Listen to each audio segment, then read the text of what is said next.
Good day, ladies and gentlemen, and welcome to the Square Fourth Quarter 2021 Earnings Conference Call.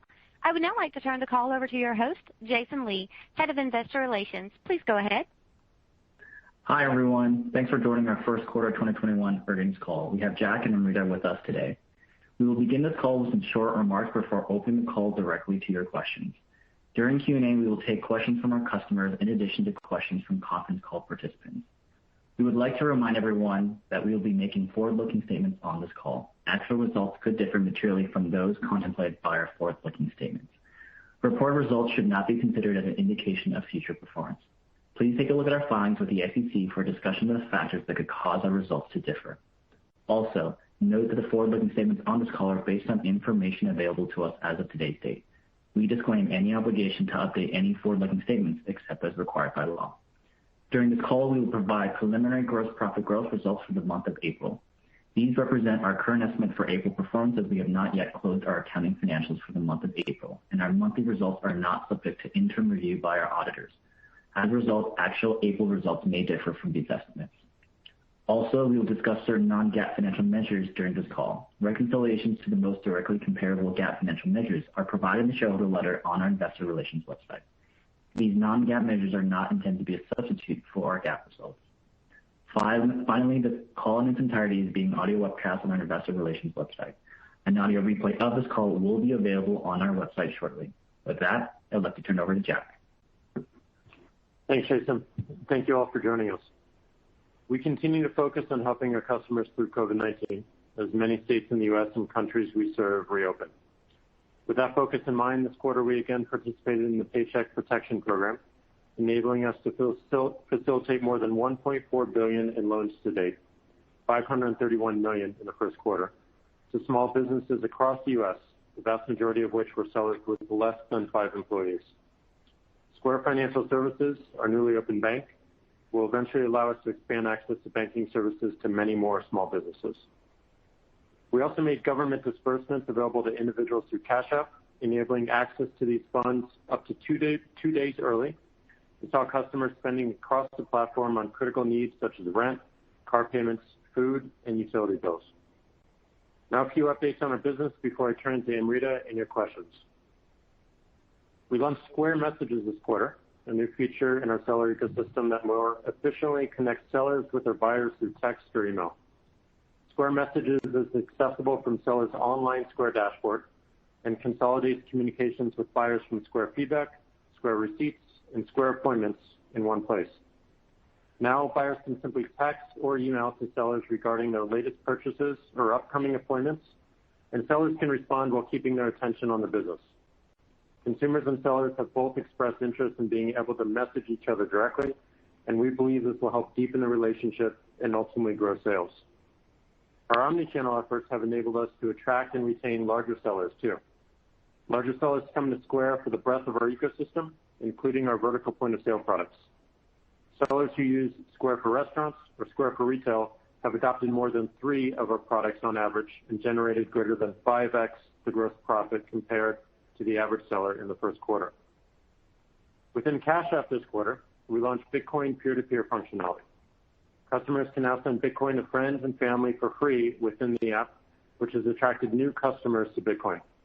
This gives even more opportunities to build new network effects across the entire Cash ecosystem.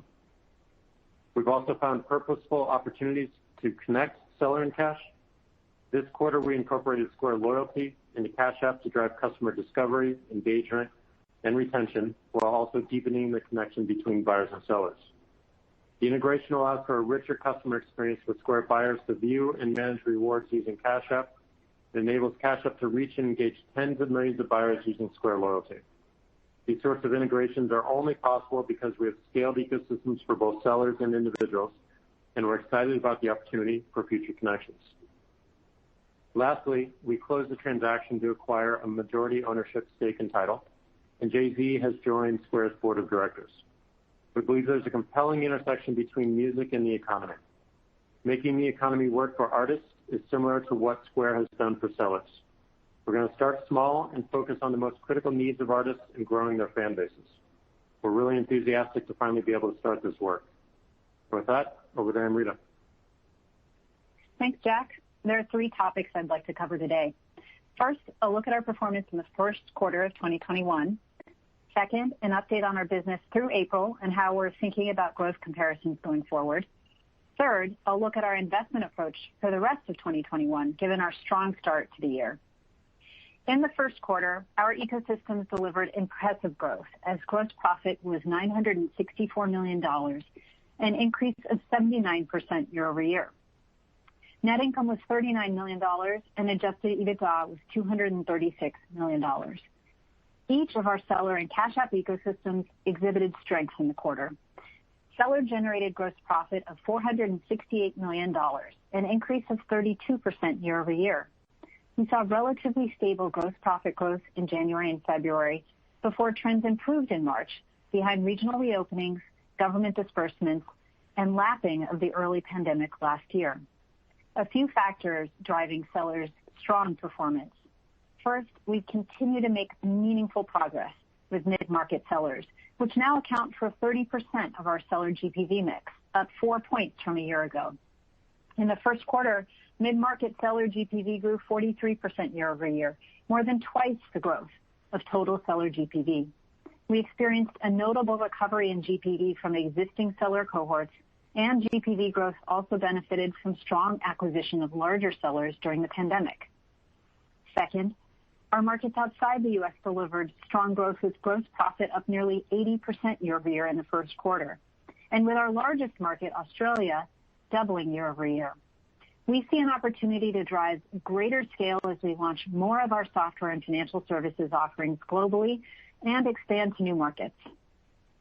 Third, volumes from our online channels remain strong, with up more than 50% year over year, even as card-present volumes return to positive growth.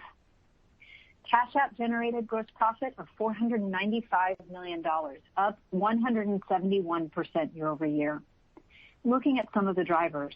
First, we saw increased engagement across our ecosystem, with customers transacting more on each Cash App product year over year. Monthly actives in the first quarter transacted an average of 18 times per month across the ecosystem, with March reaching an all-time high for transactions per customer. Cash Card is a strong example of a product that has driven engagement, both for spend on the card itself as well as in the broader ecosystem. We reached more than 10 million monthly actives in March, of which 7 million transacted in a given week on average. Cash Card has also been an entry point into other products on our platform, as card actives adopted nearly twice the number of products as non-card actives in the first quarter. Second, we wanted to touch on the importance of inflows, or the amount of money pulled into Cash App. We facilitate inflows in a variety of ways, and they have been a primary driver of Cash App gross profit. Ultimately, inflows are correlated to consumer spending power. When the spending power of our customers increases, they have pulled more funds into Cash App to use across our ecosystem. We saw this in March, when inflows into Cash App increased 55% month over month. Cash App's top priority this year is strengthening its foundation, making it easier for customers to bring funds into the ecosystem. Moving to first quarter profitability. Adjusted EBITDA of $236 million was primarily driven by strong top-line growth late in the quarter for both Seller and Cash App, as well as the $29 million release of existing transaction loss provisions related to our Seller business in the fourth quarter of 2020, as we've seen loss rates come in more favorably than expected. Next, we wanted to share with you trends for both ecosystems in April. We expect gross profit for our Seller ecosystem to grow by more than 135% year over year, and Cash App by approximately 130% year over year in April. We expect year over year gross profit growth rates to moderate from April through the remainder of the second quarter as growth comparisons get tougher in May and June. Given the variability in monthly trends on a year over year basis, we suggest using 2-year compound annual growth rates, or CAGRs, from 2019 to 2021 to better reflect underlying growth trends. For Seller, we've seen a more consistent growth rate on a 2-year basis, as Seller's gross profit CAGR was more than 25% in April, which was a slight improvement compared to the first quarter. For Cash App, the 2-year gross profit CAGR was down slightly from 142% in the first quarter to approximately 130% in April. We believe our customers had greater spending power from government funds, which drove an uplift in inflows in March, and we have since seen a normalization with inflows down 16% in April compared to March. During these periods of elevated inflows, customers have found greater utility in our ecosystem and adopted more products, which we believe will ultimately drive more inflows into Cash App longer term. Turning lastly to where we're focusing our investments in 2021. On the back of our strong momentum, profitability, and encouraging early returns on investment, we intend on increasing our investments to grow our business during the remainder of 2021. We now expect to invest $1 to $1.1 billion in non-GAAP operating expenses, excluding risk loss in 2021, which is an increase of $200 million compared to the prior range and represents growth of 50% year over year at the midpoint. We intend on distributing this investment across our seller and Cash App ecosystems, as well as Tidal, which was not included in our prior guidance. In summary, with a strong start to 2021, we remain focused on disciplined investing to drive long-term growth. We see meaningful opportunities to continue expanding reach of our ecosystems and reaching new customers around the world. I'll now turn it back to the operator to start the Q&A portion of the call. To ask a question, simply press *1 on your telephone keypad. Again, that is *1 to ask a question. We do ask that you only ask one question per person. Thank you. And your first question is from Tien-Tsin Huang with JP Morgan. Hey, thank you so much. Really impressive acceleration here. I wanted to ask if there's a way to maybe unpack that acceleration. I know reopenings probably played a role, stimulus probably played a role, and maybe you're seeing some early returns on your stepped-up investments. I'm really like you just mentioned there. So is it possible to maybe unpack it that way? And I think it might help us think about the go forward as well. Thanks. Sure. Thanks for the question, Tien-Tsin. Taking a step back, both ecosystems are benefiting from strong tailwinds coming out of the pandemic between reopenings, stimulus, secular shifts, and from our own stepped-up investments. If you unpack it between sort of the three levers that you called out, reopenings, government fund stimulus, and our investments, you see all three playing out in the growth rates in Q1 and in April. With reopenings, I think you can see that most clearly in the seller retention figures that we called out. We've been really encouraged here with the improvements that we've seen in recent months. When you look at GPV retention, existing cohorts of sellers have rebounded to around pre-pandemic levels. We're looking at that sort of 2-year retention trend to normalize for the impact of COVID. So we're looking from 19 to 21. And in March and April of this year, GPV from our existing cohorts was nearly back to their 2019 levels. Remember, this is a notable improvement from last year when the world was sort of discombobulated and our GPV retention was down about 40%. It improved to down 10% in the back half of last year, and we're now seeing back to very close to where they were in 2019, and on a gross profit basis, actually seeing positive retention for the first time since the fourth quarter of 2019. So what we're seeing there, again, is very much due to both strength in reopenings as well as strength in the new cohorts that we're bringing on. Our most recent cohorts from 2019 and 18 are showing better retention compared to older cohorts, we think partly attributable to the greater mix of larger and more omni-channel sellers. And in fact, to your point about investments in Q1, our newly acquired 2020 cohort continue to show strong gross profit contributions, pacing ahead of prior cohorts on a dollar basis, contributing the most gross profit of among any annual cohort in Q1. We think that's a strong early indicator for healthy retention in this cohort. From a stimulus perspective, you can certainly see that play out with respect to the inflows dynamic that we talked about in Cash App, where we saw 55% inflows step up month over month from February to March, with a smaller step down in April, 16% step down, still at an elevated level, but beginning to normalize as we see those stimulus funds run through our customers' accounts. And then from an investment perspective, again, some of the investments that we've made into our business, we see playing out now in Q1, where in our seller business, our new cohort of customers in Q1 saw strong growth on a year-over-year basis, trending to the similar paybacks we've seen historically in last year, around 5 quarters. And with Cash App, the investments that we're making here are a combination of bringing customers in as well as engaging our current customers. And those engagement trends, as we called out earlier, are very strong within the Cash App ecosystem. Our strongest level of transactions per month at 18 times per customer in the quarter, up 40% on a per customer basis, is really an indication of the investments that we make to make our customers aware of the broader product ecosystem. And it's because of these early returns that we want to continue to lean in on the investments throughout the remainder of the year. Got it. It's good stuff. Thank you. Our next question is from Lisa Ellis with MoffettNathanson. Good afternoon, and good results here. So this quarter, you highlighted the integration of Square Loyalty into Cash App, which is one of the first explicit connections between the two ecosystems I think you've made. Can you just talk a bit about what other types of integration you're looking at making between the two ecosystems and sort of how you're thinking about the goals there, meaning focused on user growth, engagement growth, more monetization, improving underlying funding mix? Any additional color there would be helpful. Thank you. Yeah, thanks for the question.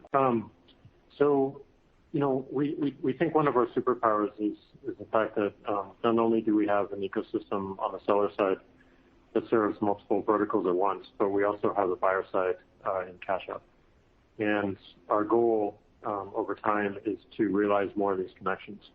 There's a lot of connections that you probably don't hear of, which are all internal. So everything that we build on the seller side, we can utilize internally on the Cash App side and vice versa. And that's allowed us to move much faster with both ecosystems because fundamentally we have shared infrastructure. So we have the external side and we also have the external customer-facing connections. Loyalty, Square Loyalty and Cash App is a great example of that. As you look at our ecosystem, as you look at how Cash Card is used, as you look at Boost, you can imagine many other connections around that. We think Square Loyalty and Cash App is a really big one because we have so many customers visiting Square sellers, utilizing the loyalty programs, and then integrating them into Cash App and making sure that people understand that we have Cash App to offer. This allows us to build on those network effects that we develop in Cash App itself. So ultimately, we're looking for the right connections that make sense from a customer perspective. And as we see more and more Cash Card usage at Square sellers and we want to drive more, we have a lot of that control and just have to make decisions around it as we learn what's best and what's most critical. So we're going to continue to look for opportunities here. There's a ton. And as we add a new ecosystem in Tidal, you can imagine even more connections between all three ecosystems, which is what makes that acquisition so compelling for us. So this is a big part of our thesis around building these ecosystems in the first place. We'd be good with just one, but having multiple that can actually interconnect all under the same purpose is quite powerful and I think very, very unique. Terrific. Thank you. Thank you. Our next question is from Kamala Allison, owner of Fiber Bamboo. Hi, thanks for having me. I'm Kamala Allison, owner of Fiber in Santa Cruz, California. We use a number of Square products to help run our brick and mortar and online shops. And my question is, as a small mom and pop retailer, my business has benefited greatly from a variety of Square solutions, including Square Register and Square Online. As Square continues to position itself As a champion for small businesses, I'm wondering what the company's vision is for helping businesses like mine move up market and compete against larger retailers. Yeah, great question, and thank you for trusting us and using us. This is exactly the reason we started. We found so many small sellers, micro sellers, people who were considering opening a business in the first place. What they lacked were simple tools. We started with the simplest tools, just enabling people to accept credit cards in the first place, which 12 years ago was not easy as a small business. And as payments moved more and more to plastic, it became really critical, not just to accept credit cards, but actually to not miss a sale. So our goal here is to build a system that scales with the business. We don't want to be an upper bound on your business. And I think one of the proof points in this is we do have larger sellers. We do have larger retailers using Square. And a lot of those have actually grown with us. They didn't start large. They've grown as they've used us, and as we've learned from them on how to make the tools better. So there's everything that we do in our tools is meant to scale to whatever your ambition is, and some it's smaller, some might be much larger, multi-location, multi-country. We can handle all of that. Square Capital is a big part of this. We looked deeply at what a small business needs, and we didn't give them too much, and certainly didn't give them less than what they needed, and doing it in a transparent and fair way was really important. And making it easier, especially during last year when PPP came out, we helped more than 80,000 sellers access $1.4 billion in PPP funding. So every tool we make is designed in order to help a seller make more sales and compete on a level playing field. And wherever you feel we're missing or we have a gap, please let us know, and we'll move to fix it very fast. But we're definitely here for businesses like yours and helping you grow if that's your ambition. Awesome. Well, appreciate everything you're doing. Thank you. Thank you. And your next question is from Darrin Peller with Wolfe Research. Hey, thanks, guys. Great job through all this. But if we could just look into the seller growth, especially as we pretty much hand it from, Cash App being a big driver of last year. It looks like seller just getting easier comps. But more importantly, the underlying growth trends we're seeing in some of your newer or more growthier areas picking up steam, like international. And then when we look even beyond international, like e-com and omni, and what that can be for you guys going forward beyond pandemic, can you just touch on the trends you're seeing in both those areas, and then how those fit into the growth profile of this business, maybe even later this year and into next year and beyond?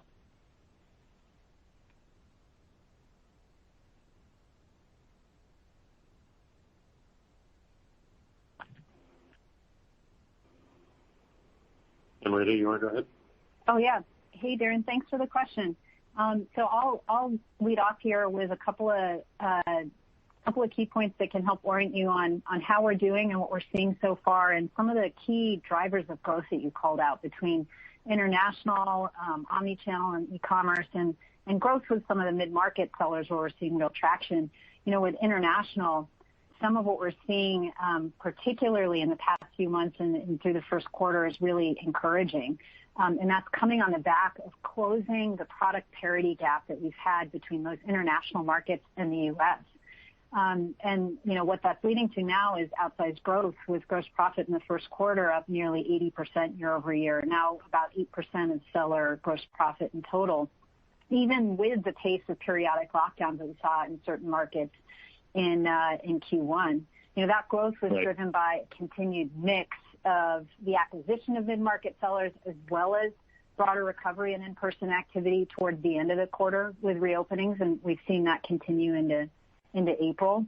And again, some of the key markets that we see there between Australia and UK in particular, where we've seen really strong growth as well as stepped up investments, and we're now seeing the investments that we make in go-to-market in these international markets trending relatively in line with the payback, the very efficient payback that we see in the U.S. now. I think a lot of that, again, comes back to having a greater product set and greater product parity in the international markets now more than ever, and we'll continue to scale those across software, the financial services offerings, and our sales and marketing spend. That's why we want to lean in. From an omni-channel perspective as well, we've continued to see growth, even with the return to positive growth on card-present volumes in the first quarter. We continue to see these omni-channel volumes, the online volumes and card not present, with online volume growth at over 50% again in this first quarter, consistent with the average growth over the past couple of years. We see the increased importance here of our ability to address, to enable our sellers to address their buyers through multiple channels. And then from a mid-market perspective, we're also continuing to see this traction that we think will continue to be a source of growth for us. In this quarter, the growth from that 30% of our seller GPV that comes from mid-market, those sellers were growing at more than 2x the rate of the overall seller business. They grew 43% in the first quarter. And that's why we want to continue to lean in across the investments we're making in product, where that's where you see the vertical software and the developer platform really address the more complex needs that larger sellers have, as well as the investments we're making in marketing and sales. Intention is to double the sales team this year, to increase our outbound outreach, to reach even more larger sellers, and to continue our investments in marketing across awareness marketing and product-specific campaigns that we know are targeted to larger sellers. It's really helpful. Just good to see the runway you guys have. Thanks again. Thanks, Darren. Our next question is from Timothy Chiodo with Credit Suisse. Thanks a lot. I'd like to dig into the Cash App inflows topic. You were talking about that a little bit during the prepared remarks, specifically payroll direct deposit, clearly one of the more important drivers there. Maybe you could talk about some of the tactics you've been taking to increase that penetration. But of course, it goes beyond that. There are many other ways to drive inflows, whether it be debit cards, bank transfer, peer-to-peer trading. Maybe you could talk a little bit about those as well and how they're helping to drive those inflows. Yeah, I'll kick us off. So direct deposit remains a top priority for the Cash App team this year, and we've seen pretty meaningful traction in deposits during tax refund season. So a lot of our work recently has been making direct deposit much more visible and the experience more frictionless as we focus on it, so we can help with those inflows. One of our top priorities in 2021 is making sure our foundation can serve all the use cases in the ecosystem. So we're investing a lot in the infrastructure, automation support, compliance to allow greater funds into our ecosystem. This is a really big one, and allowing customers to inflow money into Cash App in new ways. Several funding methods which Cash App doesn't offer customers today that we're going to continue to evaluate. Credit Karma was also a big mix in this as we get to focus on those inflows from a tax perspective as well. And let me just add a couple of That makes a lot of sense on the Credit Karma point. A quick follow-up, which is very related to this. Given the strengthening. Our next question is from Pete Christiansen with Citi.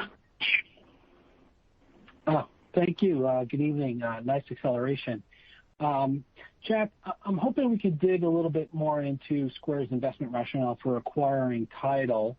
How should investors think about, I guess, synergy realization with the brand? And how do you envision what the early integration efforts might look like with Square's existing ecosystems? Thank you. Yeah, great question. And I know a bunch of you out there have had questions around this. We're super excited about this work because we get to broaden how we build our tools for an entirely new set of audience, and that set is artists and musicians. If you look at the space, obviously there's a ton of competition in streaming, but there's not a really great effort around artist tools.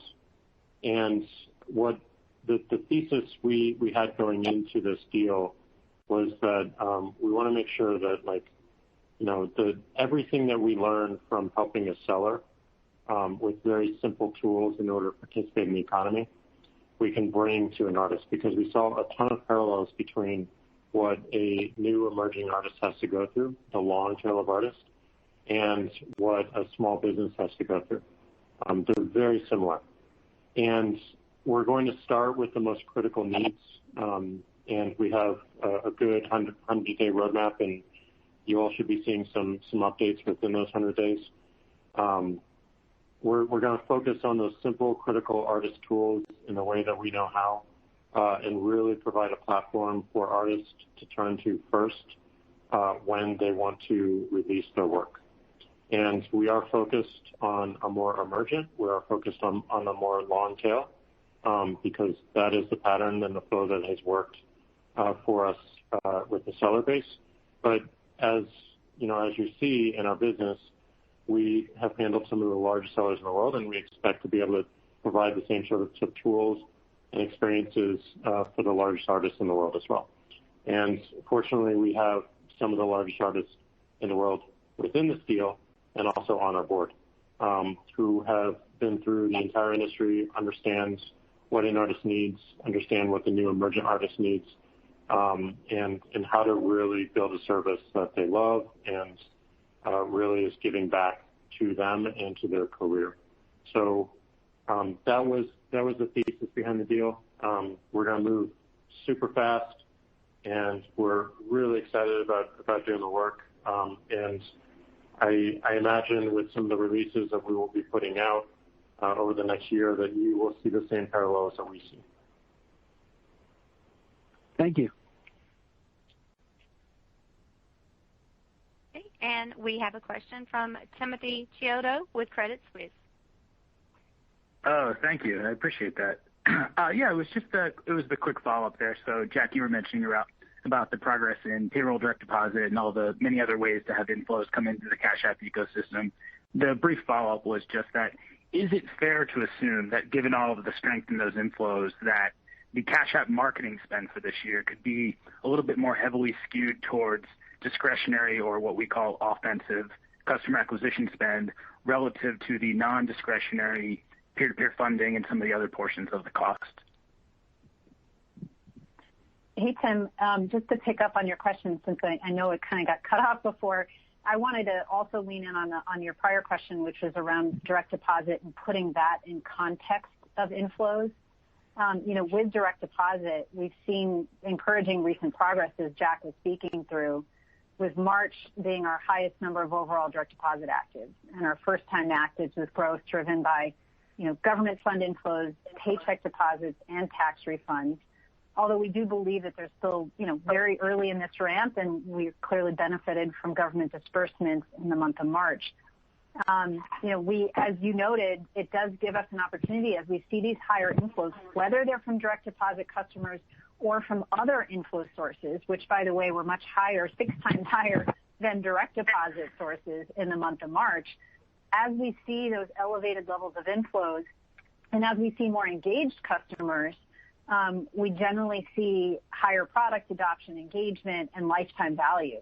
And that then unlocks the opportunity for us to invest in the business in more deliberate ways, to the second part of your question. And so we do see an opportunity here to continue to lean in to the growth and step up that we see in the Cash App business overall. But I do want to just make sure that we clarify on inflows that there are multiple ways to inflow money into Cash App, right? You have peer-to-peer transfer, you have cash from your bank account added automatically or one time, at a time, or through direct deposit. And it's through the broader growth of inflows that we see an opportunity to continue to invest and see higher ARPUs over time. Great. Well, thank you so much for taking that and the follow-up, and thank you for looping me back in. And our next question is from Harshita Rawat with Bernstein. Hi, good afternoon. Thank you for taking my question. I want to ask about crypto. You've been involved in Bitcoin from very early on. We are now seeing they are suggesting, majority of millennials are now interested in crypto significantly more versus a year ago. Are you looking to expand into crypto beyond Bitcoin buy and sell? And on a somewhat related note, what do you also think about CBDCs and Square's potential roles later? Thank you. Yeah, so just a reminder and some context on why Bitcoin and why we believe this is the right path for us. We see Bitcoin as the internet's potential to have a native currency, and we want to further that as much as we can. And a lot of our work really lines up to that. We started with buying and selling of Bitcoin in Cash App, but what we've done since, including open source development via Square Crypto, COPA, which is an open source foundation for crypto patents to protect the community, and a lot of our related work around government lobbying, as well with CCI, is all around making sure that the internet can realize a native currency, because it is so fundamental to businesses on the internet and so fundamental to our business generally. So our focus, first and foremost, is on enabling, and this is going to be a long-term focus, on enabling Bitcoin to be the native currency. It removes a bunch of friction for our business, and we believe fully that it creates more opportunities for economic empowerment around the world. And you should see more of activity from us over the year towards this goal. So we do think that Bitcoin is the important one to focus on, and it's what we are focused on. And I would add, Harshita, when you look at some of the product innovations that we have for our Cash App customers with respect to Bitcoin, there are things that we can uniquely do that we think really differentiate for us. It's the intersection of multiple products with each other, whether it was the Bitcoin Boost that you saw last quarter, or it's now peer-to-peer Bitcoin, where you have the ability to, friends can send each other Bitcoin all through Cash App very seamlessly. These are things that Cash App can uniquely do to serve our customers, and we think that's part of the reason that we've been able to drive awareness more broadly with Bitcoin, with our strongest acquisition of new Bitcoin actives in the first quarter, and growth in volumes per customer, which we also saw in the first quarter. Those are the compounding benefits that get us to the growth that we've seen here now with $75 million in gross profit in the first quarter, up 11x year over year. Great, thank you. Your next question is from Ramsey El-Assal with Barclays. Hi, thanks for taking my question. I wanted to follow up on Tidal. So understanding and appreciating that the tools for artists that you're working on, can you comment on plans or thinking around using Tidal to drive engagement for consumer users of the Cash App, things like exclusive content or integration into Cash App? And I guess just a kind of a bolt-on is what's your view on acquiring or developing other non-financial services assets to kind of deepen the consumer relationship? Is this just the first step in a new direction, or is this kind of a one-off? Yeah. So I forgot to mention in my answer, just another big reason we looked at Tidal in the first place is because we see such a intersection between what our customer base in Cash App and general culture and music, and what we find in Tidal, obviously. So we think there's a ton of connection points between Cash App and Tidal. We're super excited to explore those. Hopefully you'll see some of those manifest this year. We think, we do believe that we have an opportunity here to drive engagement around a lot of tools that you might find in our seller base, and a lot of experiences that you would find in Cash App. And you can imagine some of the more obvious ones that you see artists currently struggle with, but we can make it very, very easy. It's not just about streaming revenue.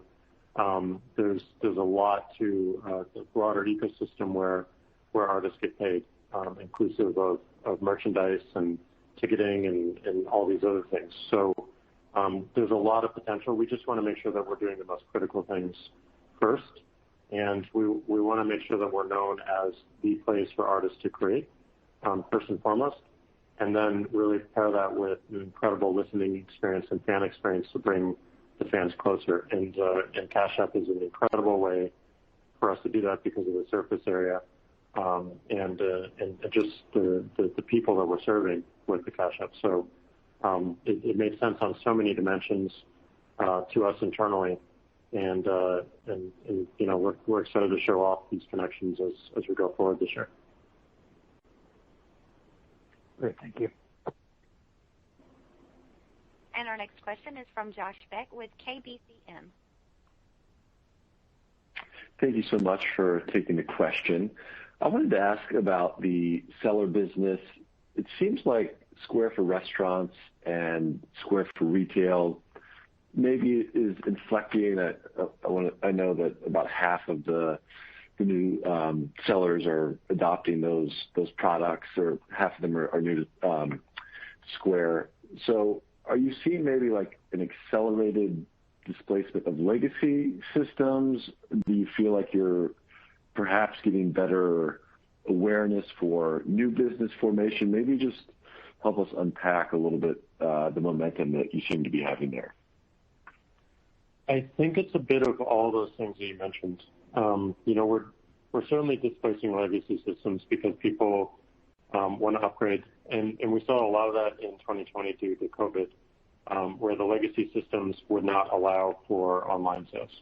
And while you have a business who does the majority of their transactions offline, last year they were forced to go online, and we just made it super easy for them to do that. And as things reopen, go back and have a good mix now that they open their eyes towards what's possible with online. You know, we found in the past that a lot of sellers tend to be a little bit slow to adopt newer technologies because what they have is working.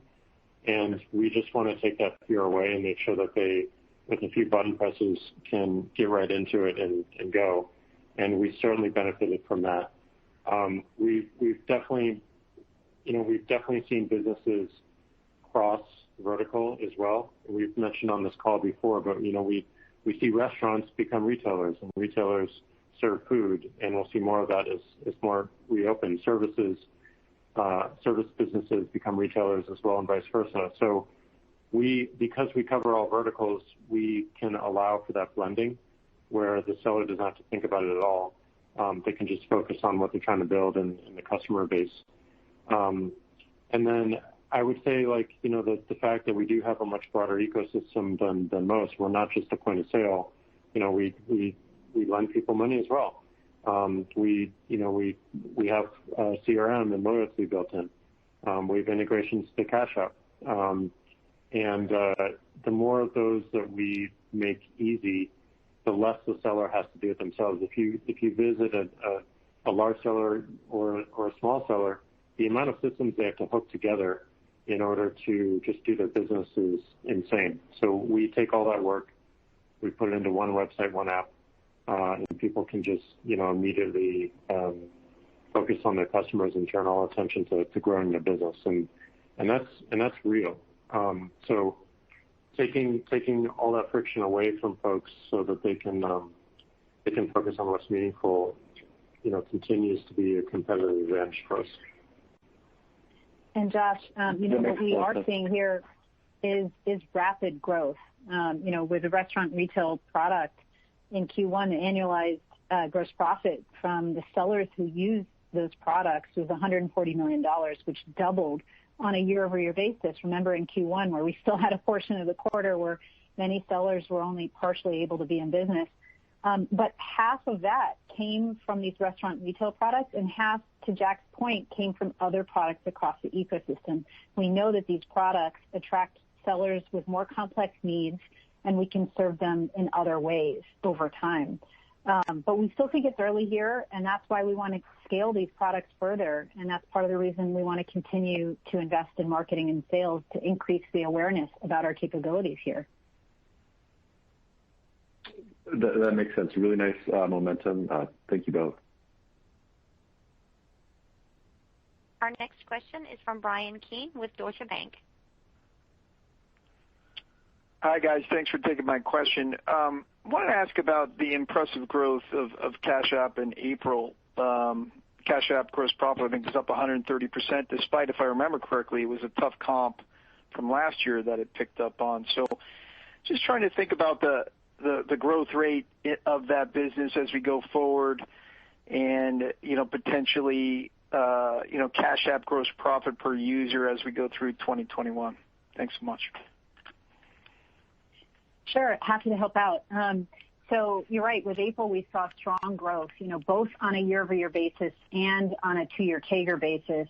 Cash App grew approximately 130% due to the strong underlying trends, frankly, that we're seeing in our business, many of which we've talked about, between engagement, up approximately 40% year over year, with March reaching all-time highs in terms of transactions per customer, as well as in terms of spending power. This comes back to inflows. This comes back to our customers' ability to bring money into Cash App and use it in the ways that benefit them, with growing utility on our platform. We did see, obviously, an impact from government disbursements in March here, where we saw a significant increase in both our customer spending power and the inflows into Cash App, where inflows were up 55% month over month in March, and then moderated a bit in April, with inflows down on a month over month basis about 16%, but still at that elevated level in April as well as March. When we look forward, we do know that our customers' spending power is going to continue to be influenced by things like, the macro landscape, as well as obviously government fund programs. The current stimulus bill and most recent programs have different elements than the prior ones last year. So it may look different on a month over month basis, than what we saw last year. As an example, the more recent program has roughly half the amount of unemployment insurance benefits as last year. But we do have new elements to this program around the child tax credit and unemployment tax credit. So we don't fully know what the impact of those elements will be to our customer spending power and therefore to our inflows. But we would expect to see some moderation given the tougher comps, as you pointed out, on a year-over-year basis. Again, the pace and the magnitude of that normalization is going to depend on how our customers use their funds ultimately. And again, as part of the reason that we're suggesting that you look at the two-year CAGRs going forward to normalize for some of that year-over-year, changes as we go throughout the year. And then, of course, longer term, what we're focused on with Cash App is being able to reach more customers and drive engagement, which ultimately over time we think drives inflows into the ecosystem. Great. Congrats on the results. Thanks. Your next question is from Rayna Kumar with Evercore ISI. Good evening. Thanks for taking my question. Over the last few months, you've added a number of new Boost rewards, particularly Bitcoin Boost. I'm curious to better understand how some of these new Boost rewards have had an impact on your engagement and gross profit per user. They're pretty incredible. Boost has helped us reach new Cash Card customers and increase the utility of it. First, it's very rare for a card like that to have something that instantaneous, but more importantly, controllable. Anyone can go to the app and just choose whatever fits whatever they're about to do. So if you're about to go to a restaurant, you might see a Bitcoin Boost for 20% off. If you're about to get in a Lyft, you might see that boost. Go to the pet store to buy some dog food, you might see that. So we want to make it super, super flexible, and that's where I think the magic lies in it. And, various boosts have different expirations and different aspects to them. So there's a discovery aspect to it as well to see what is new and what new boost comes up. This all goes back to what we continue to build within the Cash App. This is inclusive of Boost, Cash Card, investing, Bitcoin. All these things provide more network effects for us. So people may come in because they received a payment from their family member or their friend. They download the app. They can see that we sell Bitcoin. They can buy Bitcoin. They can now send the Bitcoin to their friends who doesn't have the app yet, get it, and then they see that we have investings and so on and so forth. So, we want to build a suite of services that are relevant to the audience we're trying to serve, and are also critical to them, and do it in one place where they don't have to really go anywhere else. Just like our seller ecosystem, they don't have to hook anything else up. They don't have to download any other apps. They can do all the things that people want to do in this day, in this present moment, from one app, and we'll continue to add more and more of those features. But Boost is, we still consider it to be fairly early in terms of the capabilities that we're going to enable, and it has a pretty exciting roadmap ahead. Very helpful. Thank you. Okay, your next question is from Dan Dolev with Mizuho. Hey, great quarter. Thanks for taking my question. So can you guys talk a little bit about the new products that are coming out? I know that there's been a lending product that was in beta. Can we get a sense of sort of the timing for those and whether or not we should expect them? Thank you very much.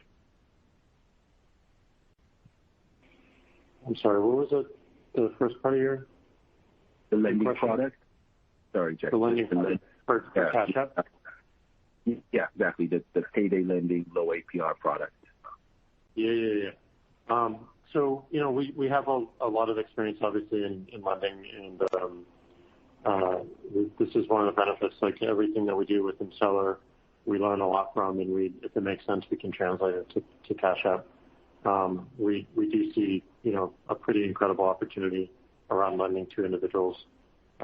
We are currently experimenting with that with a small group of customers and small amounts. Again, like one of the things that worked for Square Capital is if sellers went to a bank, they would, be offered a minimum of $25,000 or $20,000, and it's just it's way too much. They needed $5,000 to buy a new salon chair. So we really focused on like the actual needs, and through that, we saw massive growth within Square Capital, and we have the same approach with lending in Cash App. Like, what are the actual needs, and how is it best served within the Cash App? So through this beta, that's the question we're trying to answer. We started with a small nominal amount, and as we get feedback and as we understand the payback rates and how it's working, we'll make further decisions and roll it out to more people. But right now we're still in learning mode, and as we get more of those, we'll make it more concrete and deliver to 100%. Got it. And Dan, to maybe just answer the sort of higher level question of roadmap for Cash App, I would also encourage you to think about what's unique about Cash App and what we feel really differentiates both of our ecosystems is the intersections of multiple products at once from a consumer standpoint. And it's those connections between various products that can sometimes drive differentiation, unique value, and in Cash App's case, network effects. So the intersection of peer-to-peer with Bitcoin drives network effects for both. The intersection of Boost with direct deposit drives awareness. And I think that those sorts of intersections are key areas for exploration for Cash App going forward, even independently of new product launches. And similarly, as Jack was speaking about earlier in the call, some of the foundational improvements that we're making to Cash App will enable us to reach broader demographics of customers going forward. So there are multiple growth factors that can play out here that involve product improvements that may not be necessarily related to specific product launches, though those are, of course, in the works as well. Excellent. Thank you. Amazing stuff. And that's all the time we have today for questions. I'll now turn the call back over to the company for closing remarks.